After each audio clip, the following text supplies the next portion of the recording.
안녕하십니까. 이어서 경남 뉴스입니다. 기업 유치를 위해 도내 산업단지 입주업체에 제공했던 지방세 면제 혜택이 없어졌습니다. 도내 190여 산업단지에서 모두 영향을 받게 되는데 경상남도는 연간 150억 원의 지방세를 더 걷게 됐습니다. 천현수 기자입니다. 지난해 말 준공된 밀양의 농공단지입니다. 이곳의 입주 기업이 공장 건물 취득세 4,300만 원을 부과하는 것이 부당하다며 소송을 냈습니다.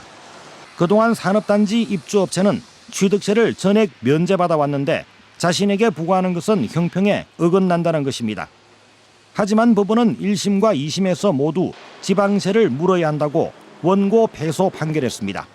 지방세 특례 제한법에 50% 범위 내에서 감면하도록 규정해 부과가 문제 없다는 것입니다.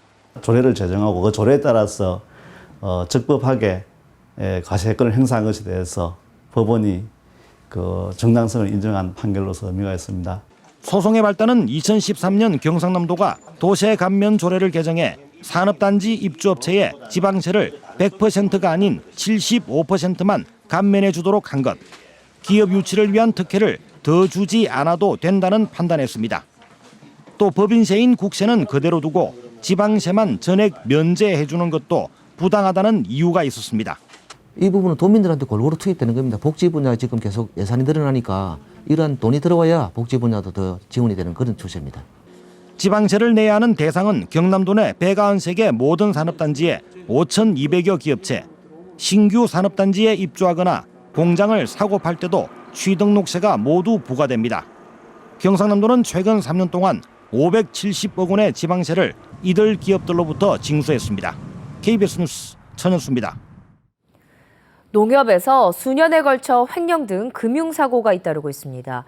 올해만도 4건의 수십억 원의 피해가 드러났는데요. 구멍난 감시체계 대책 마련이 시급해 보입니다. 손원혁 기자입니다. 지역 농협에서 확인된 사고 금액 70%는 농기계나 농산물, 물품 거래 등 경제 부문에서 이루어졌습니다. 담당 직원이 주로 전산이나 서류를 조작하는 수법입니다. 2년에 한 번씩 농협중앙회의 감사를 받지만 서류상 허위 거래로 이마저도 속이는 겁니다. 경남의 지역 농협은 141곳, 한 해 70여 곳이 중앙회 감사를 받는 건데 내된 명이 5일 만에 전수조사까지 다 할 수는 없습니다. 자체 감사가 있지만 대의원 투표로 뽑다 보니 전문성보다 인맥에 좌우되는 경우가 많습니다. 그 감사 기능이 제대로 작동이 안 되는 비전문가지 않습니까? 너무 복잡해서 웬만한 사람은 농협 회계를 보고 머리를 절레절레 흔들 정도다. 전문성을 갖춘 외부 상인 감사를 두고 내부 감사 역량을 강화해야 한다는 지적이 나오는 이유입니다. 하지만 농협중앙회가 감사 기법을 지역 농협과 공유하는 것에 소극적이라는 비판도 나옵니다. 어떤 무엇을 파악하면 되는지 그런 기법들 이런 거 있지 않습니까? 이런 것들은 이제 중앙회가 개발하고 또 가르쳐주고 뭐 이런 것들을 할 수 있는 이렇게 좀 틀거리를 좀 마련해주고 이제 해야 되는 거죠.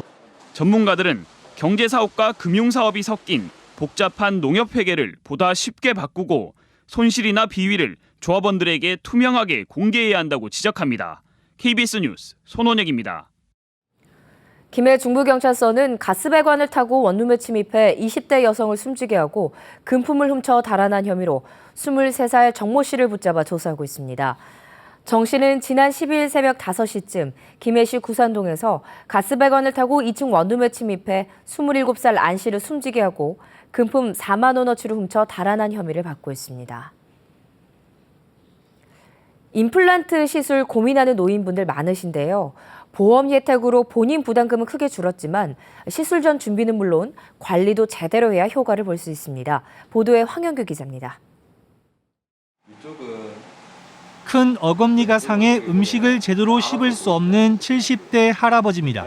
생활에 불편이 크고 보험 혜택으로 본인 부담금도 절반으로 줄어 임플란트 시술을 결정했습니다.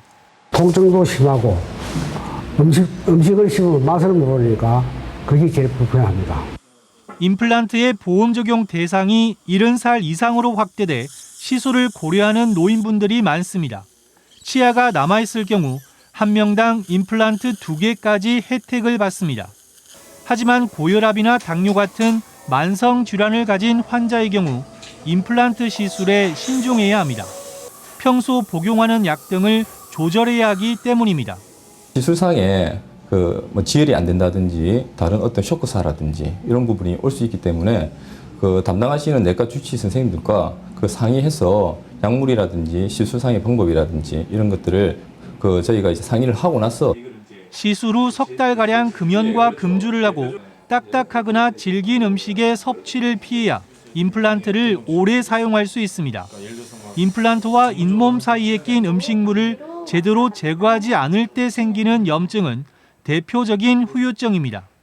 따라서 임플란트를 시술했다면 일반 칫솔보다 이런 치간 칫솔이나 치실을 사용해 꼼꼼하게 양치질을 하는 습관을 들이는 게 중요합니다. 임플란트는 자연 치아와 달리 신경이 없어 통증을 못 느끼기 때문에 시술 후 3개월이나 6개월에 한 번 정도 반드시 검진을 받아야 합니다. KBS 뉴스 황현규입니다.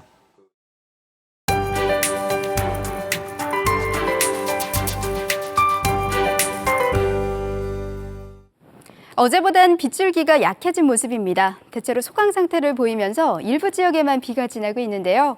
예상 강수량은 5mm 미만으로 많지 않습니다. 서부 지역으로 집중되겠고 산발적으로 빗방울이 떨어지는 곳이 있겠습니다. 비가 그친 뒤에도 크게 춥진 않겠습니다. 20도 안팎으로 어제보다 3, 4도가량 높겠습니다.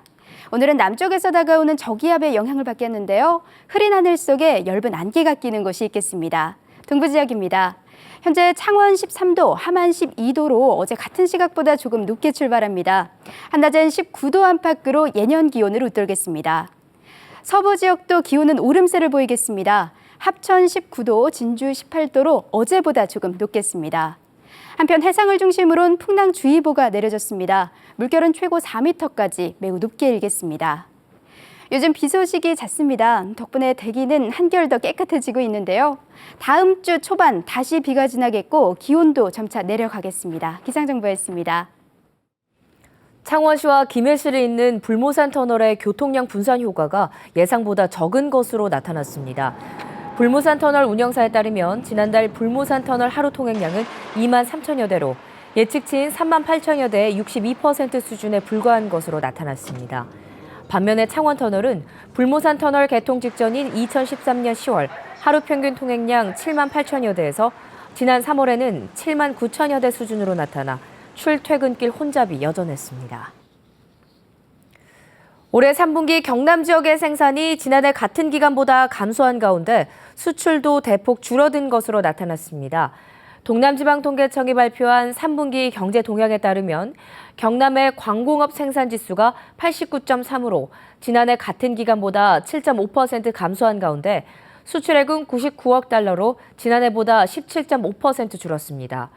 분야별로는 금속가공이 21.7% 줄어 감소폭이 가장 컸고 선박이 16.2%, 기계장비가 6.8% 감소했습니다. 거창군 송정지구에 첨단 단열 공법을 이용해 에너지 낭비를 최소화한 건축물인 신재생에너지 패시브하우스 단지가 조성됩니다. 경상남도는 전국 처음으로 거창 송정지구에 에너지 사용량을 대폭 낮추는 첨단 단열 패널과 태양광열 적용 등 융복함 시스템을 도입해 석유 등 화석연료 사용을 최대한 억제하기로 했습니다. 거창 송정지구 개발 사업은 24만 4천여 제곱미터의 친환경적인 택지를 조성하는 사업으로 내년 7월 준공됩니다. 밀양 지역의 주민이 자체 지정한 금연 아파트가 처음으로 운영됩니다. 밀양보건소는 밀양시 삼문동의 400가구 규모의 지엘리베라움 아파트가 입주자 대표회의에서 결정한 금연 아파트로 지정됐다고 밝혔습니다. 금연 아파트로 지정되면 복도와 계단 등 공동 생활 공간과 정자형 쉼터 등 공동 이용 시설에서 흡연이 금지됩니다. KBS 뉴스를 마칩니다. 고맙습니다.